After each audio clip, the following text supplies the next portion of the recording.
the stops. In this video, I'm going to be telling you the top 10 most dangerous airports in the world in 2021.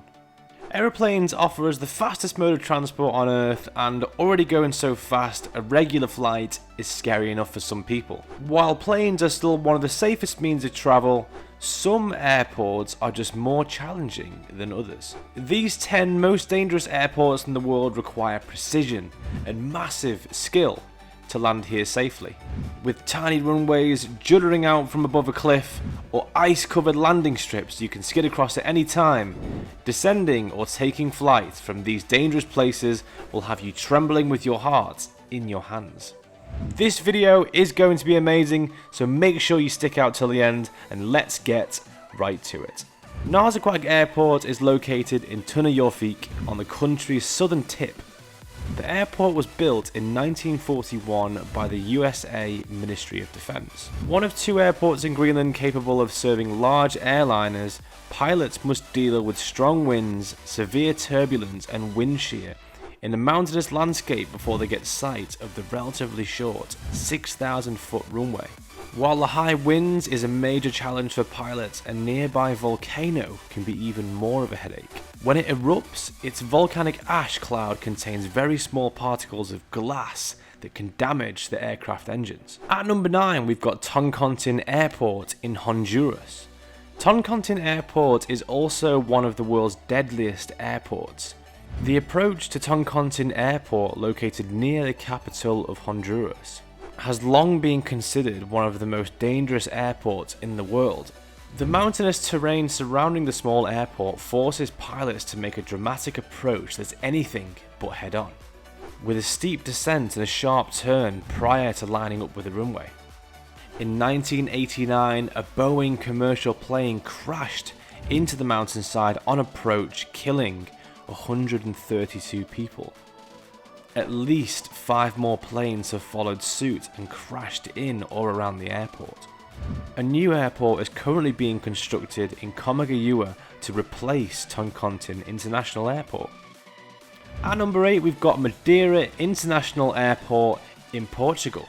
Madeira's International Airport, Cristiano Ronaldo, formerly known as Funchal Airport, on the Portuguese archipelago of Madeira in the Atlantic Ocean, is considered one of the most dangerous airports in the world due to its spectacular construction.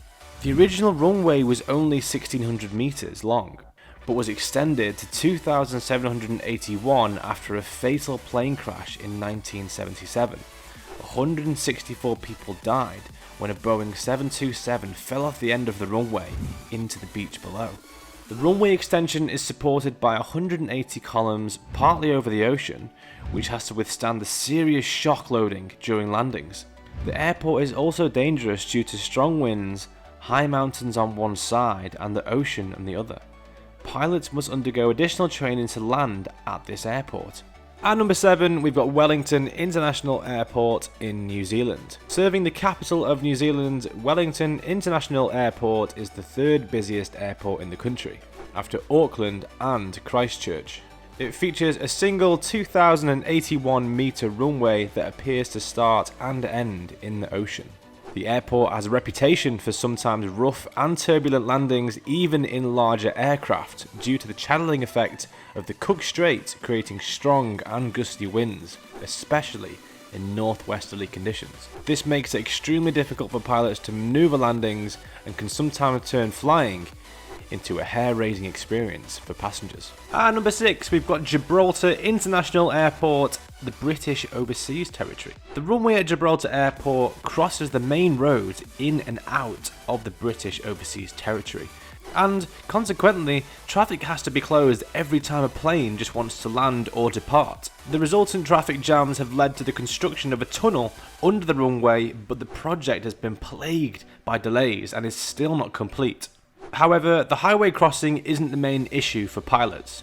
It's the strong turbulence and wind shear around the Rock of Gibraltar and in and across the bay that makes landings here a challenging affair and particularly uncomfortable. Diversions and go-arounds are common, especially in winter. While the airport at Lukla has a dangerously short runway of 527 meters, the one at Courchevel Airport is even shorter, at 525 meters. This airport, which serves the exclusive ski resort of Courchevel in the French Alps, drops off in a cliff as well. So pilots need to make sure they gain enough speed before takeoff if they don't want to fall off the cliff's edge. The runway also has a downward gradient of 18.6%, which further complicates takeoff and landing. Moreover, on approach or during takeoff, pilots have to maneuver their aircraft between the Alps without instrument procedures. The only clear guideline is a no-go around due to the surrounding mountains. At number 4, we've got Guangzhou-i-Uralsquin Airport on the Saba Islands. Guangzhou-i-Uralsquin Airport is located approximately 45 kilometers south of St. Martin, on the minuscule Dutch Caribbean island of Saba, also known as the original King Kong movie island. With a runway of just 400 meters in total length, this makes the world's shortest commercial airport runway. With jagged terrain on one side and cliffs dropping into the sea at the other ends of the runway, so any landing here is a nerve-wracking challenge.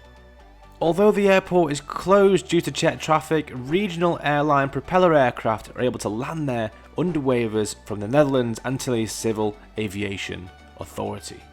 At number 3, we've got Paro International Airport in Bhutan. Paro is Bhutan's Seoul International Airport. The tiny airport is nested in between a deep valley surrounded by sharp peaks of up to 5,500 meters tall. Strong winds whip through the valley, often resulting in severe turbulence. Considered the most dangerous airport in the world, flights are only allowed during daytime under visual, meteorological conditions in which pilots make their judgments by eye rather than relying on the aircraft instruments.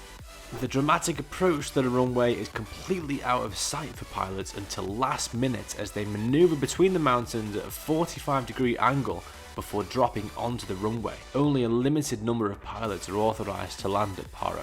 And number 2, we've got Princess Juliana Airport in St. Martin. The notorious Princess Juliana Airport on the Caribbean island of St. Martin is famous around the world for its low landings over the ocean, owing to one end of its single 7,546 foot long runway being extremely close to the shore. The proximity of Maho Beach to the runway has made the airport one of the most world's favourite places for the perfect Instagram shot, as the landing jets appear to be just feet above the heads of the public just before touchdown, while takeoff creates huge gusts of wind and sand for sunbathers. It's not without danger though. In 2017, a New Zealand woman died from injuries sustained by a jet blast from a departing aircraft. And finally, at number 1, we've got Tenzing Hillary Airport in Nepal. Tenzing Hillary Airport, also known as Lukla Airport in Nepal, is a prime airport for anyone who's visiting Mount Everest. The runway is surrounded on all sides by steep Himalayan terrain, with a mountain shelf on one side and a steep drop into the valley below on the other side. The runway is extremely short at just 527 meters long, although it has slopes uphill with a gradient of 12%, which helps planes to slow down in time. To make matters worse, there is a no-go-round procedure because of the surrounding mountains. Since 1973, there's been several accidents on the airport that have resulted in many deaths and injuries. That's all for today. Hope you liked the video. Do tell me in the comment section which is the most dangerous airport to you, and don't forget to subscribe in our YouTube channel. Hit the bell icon for more updates and notifications, and stay safe. I'll be back with another video very soon.